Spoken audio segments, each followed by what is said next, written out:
Несмотря на то, что месяц Рамадан уже завершился, добрые дела продолжаются. Эта грузовая «Газель», до отказа набитая мукой, сахаром, маслом и мясом, сегодня отправится в самую отдаленную точку. Кескем, селение, где проживает менее 1000 человек, находится недалеко от города Малгобек. Жить здесь трудно, признаются местные, ведь работу найти в окрестностях практически невозможно. Поэтому помощь очень кстати.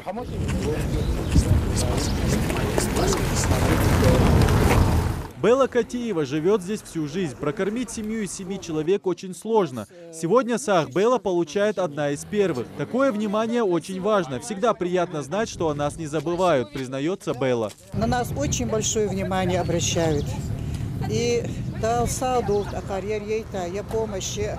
Цыгя, цыихи, на хубом барьер даёлы.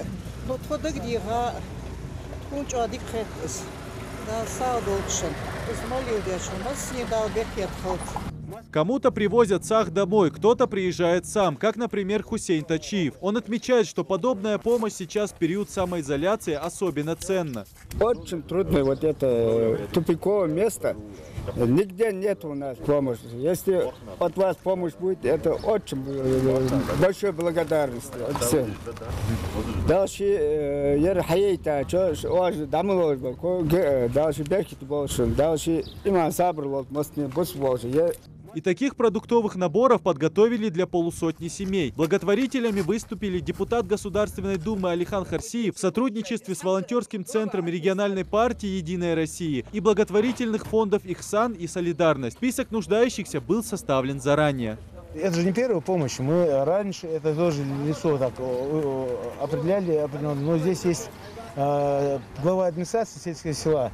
Совместно с их, они вместе со своими алимами села решили, выявили тех лиц, да, которым в первую очередь она необходима, так как не трудоспособны, инвалидности или еще какие-то. Вот по этим критериям они выбрали, составили списки, и по этим спискам мы сейчас им будем распределять этот вид продукта.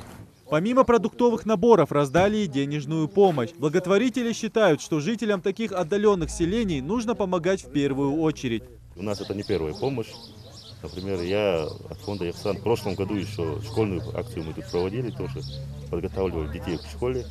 Но, так что у нас в рамках Рамадана от Союза фонда Ингушетии была большая акция. Мы раздавали продукты, мясо, там, около 5 голов скота зарезали, еще одну корову отдали семье малому, чтобы она жила, чтобы она пользовалась ей. И поэтому в рамках этого проекта мы дальше решили продолжить сделать такую акцию. Подобные акции стали неотъемлемой частью нашей республики. Помимо доброго, а самое главное, богоугодного дела, благотворительная помощь служит примером для всех. Идрис Ижиев, Асхаб Белакиев, Новости 24.